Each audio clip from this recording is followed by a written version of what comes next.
नमस्कार। आप सुन रहे हैं फिट इंडिया अपनी दोस्त अनुराधा के साथ। आज हम इस कार्यक्रम में बात करेंगे वॉक यानी सैर की।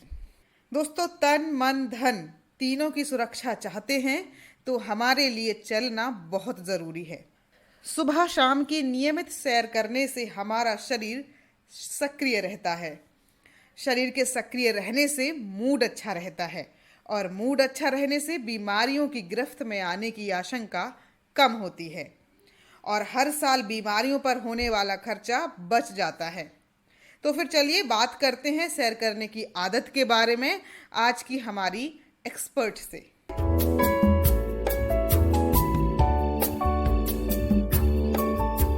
हम अपनी ज़िंदगी में अपनी नौकरी और अपने कामों में बहुत व्यस्त हो चुके हैं और सेहत के प्रति सुस्त हो गए हैं। हम छोटे छोटे टिप्स को फॉलो करके स्वस्थ रह सकते हैं, पर हम इतने व्यस्त हैं कि इस तरफ ध्यान ही नहीं जाता।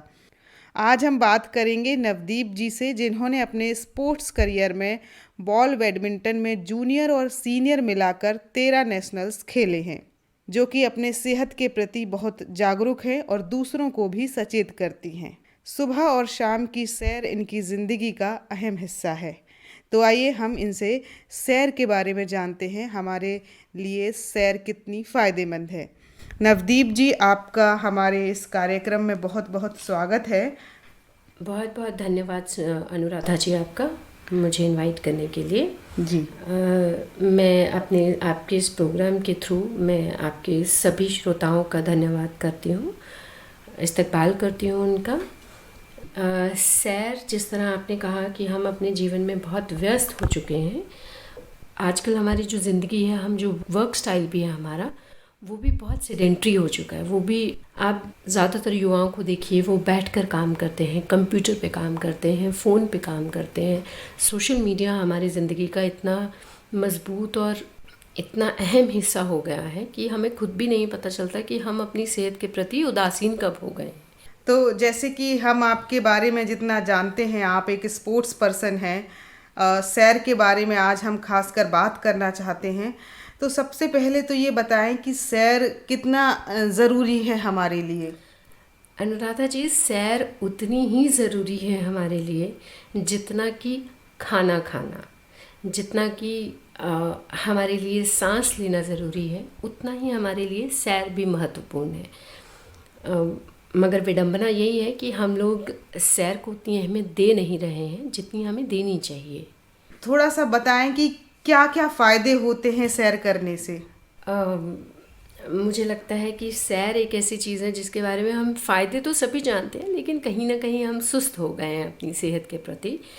और अगर फ़ायदों की बात की जाए तो सैर के सबसे बड़े फ़ायदे ये हैं कि जो आजकल की हमारी लाइफस्टाइल में, हमारे खान पान के तरीक़ों में बहुत नॉर्मल सी हो गई एक बीमारी, डायबिटीज़, जो कि एक वक्त में 30+ या 40+ लोगों को होती थी, वो आजकल 20+ लोगों को भी, 20+ मतलब 20 साल तक आते आते बच्चों में डायबिटीज़ देखी जाती है।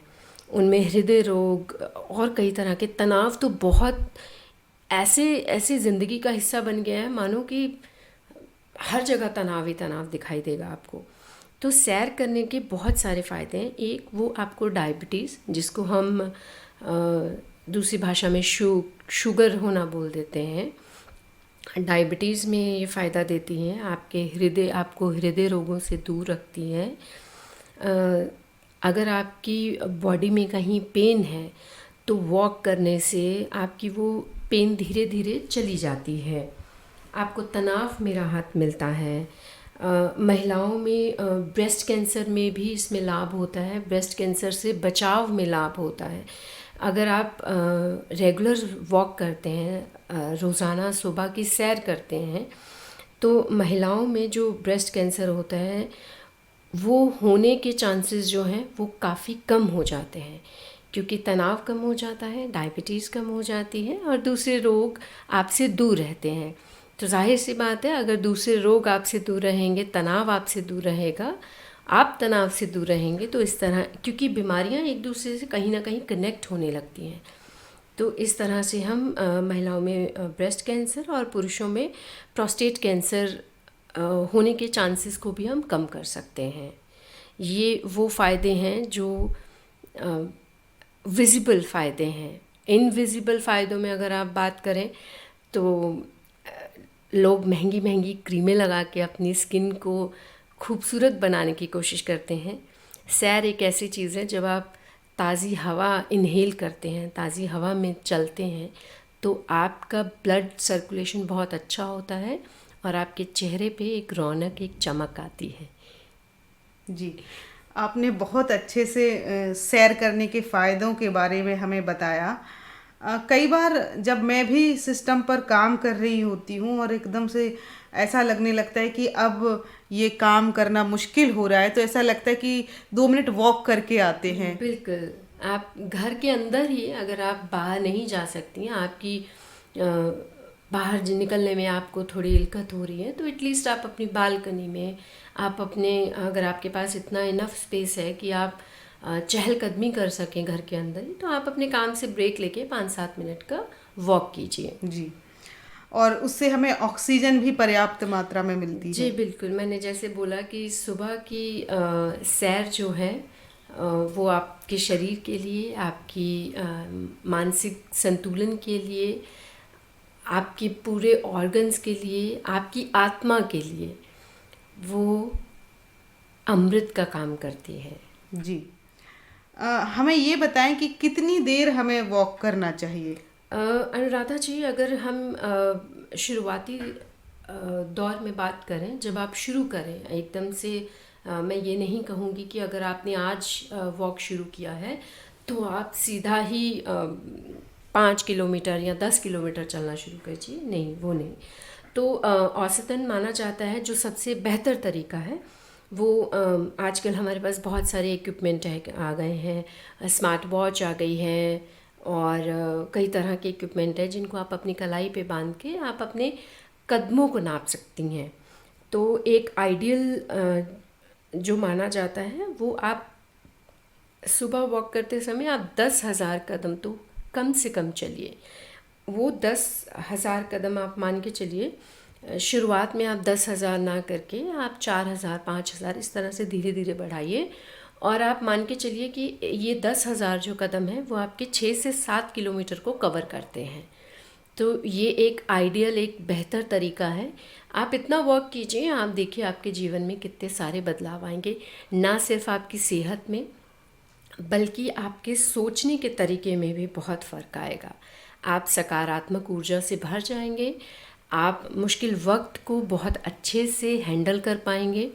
मुश्किल वक्त में जो भी तनाव आते हैं आप उनको बहुत अच्छे से इरेडिकेट उनसे निकल सकते हैं, अपने आप को बचा सकते हैं और अपने आप पे नाज कर सकते हैं आप कि आपने कितनी खूबसूरती से उस मुश्किल वक्त को साइड लाइन करके खुद को आपने बेहतर इंसान बनाया है।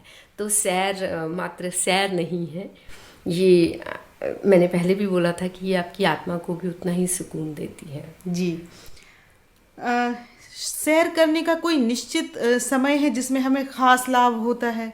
जी बिल्कुल, अगर सर्दियां हैं, बहुत सर्दी हो गई हैं, जैसे दिसंबर और जनवरी की जो सर्दी है, तो उसमें आप सुबह 6 बजे, 5:30 से 6 बजे के बीच में सैर करना शुरू कीजिए और आधा 1 घंटा सैर कीजिए।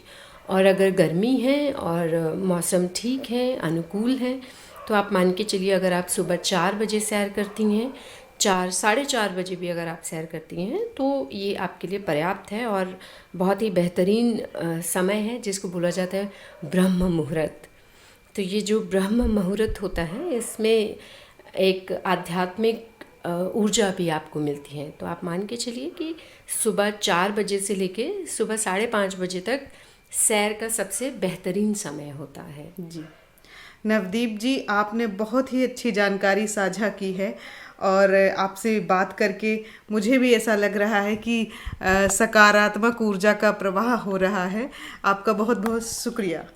जी, मैं उम्मीद करती हूँ आपके श्रोतागण, आप और मैं भी, हम सब मिलके कल से ही सैर करना शुरू करेंगे और अपने जीवन को खूबसूरत बनाएंगे। जी। जी, धन्यवाद।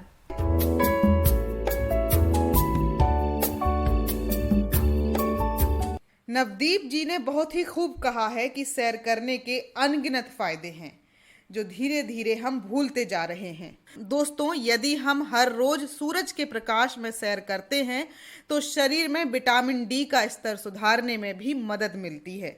यह बात हम सभी जानते हैं कि शरीर को स्वस्थ और मन को खुश रखने के लिए व्यायाम बेहद ही जरूरी है, पर कड़ा व्यायाम करना थोड़ा मुश्किल होता है। यहाँ तक कि अगर कुछ व्यायामों को गलत तरीके से किया जाए तो उससे हमारे शरीर पर विपरीत असर भी पड़ सकता है। लेकिन एक व्यायाम ऐसा है जिसे आप बड़ी सरलता से कर सकते हैं। रोज सुबह सैर करना बेहद सरल और उपयोगी व्यायाम है। सुबह की चहलकदमी का आनंद ही कुछ और है। रोजाना चलने के कई गुण और लाभ हैं, और यदि आपने व्यायाम नियमित रूप से शुरू नहीं किया है तो यह सच में एक बेहतरीन शुरुआत है। रोजाना चलने से शरीर में सारा दिन चुस्ती बनी रहती है। चलने से शरीर के प्रत्येक अंग की कसरत होती है, स्वास्थ्य अच्छा रहता है और चेहरे पर तेज बना रहता है।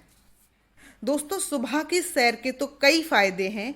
इसके अलावा आप शाम की सैर से भी अपने शरीर को स्वस्थ और फिट रख सकते हैं। शाम में 30 मिनट से 1 घंटे के लिए सैर करना आपकी ऊर्जा का स्तर बढ़ा देता है। आजकल प्रदूषण की समस्या बढ़ जाने के कारण बड़े बड़े शहरों में सुबह की बजाय शाम को सैर करने की सलाह दी जा रही है, खास तौर पर सर्दियों के मौसम में जब प्रदूषण का स्तर सुबह के समय बहुत अधिक पाया जाता है। दिन में कम से कम आधा घंटे चलने का लक्ष्य बनाएं, लेकिन आप दैनिक रूप में जितना चलते हैं उसके अलावा आपको आधा घंटा चलना ज़रूरी है। यदि आपको लगातार 30 मिनट चलना मुश्किल लग रहा है तो आप 10-10 मिनट का अंतराल लेते हुए चलें। चलने को अपने हर दिन का हिस्सा बना लें, जैसे कि ब्रश करना और नहाना आपके जीवन का हिस्सा है। और इसके बावजूद भी आपको लगे कि आधा घंटा ज़्यादा है तो आप 15 मिनट से भ्रमण पर जाने से पहले कुछ और काम भी कर सकते हैं। तो दोस्तों, फिट इंडिया में आज के लिए बस इतना ही। अगले हफ्ते फिर हाजिर होंगे कुछ नई जानकारी के साथ। तब तक के लिए अपना ख्याल रखिए, खुश रहिए और मुस्कुराते रहिए। साथ में ही वॉक यानी सैर ज़रूर शुरू कर दीजिए। तो अनुराधा को दीजिए जाने की इजाज़त। नमस्कार।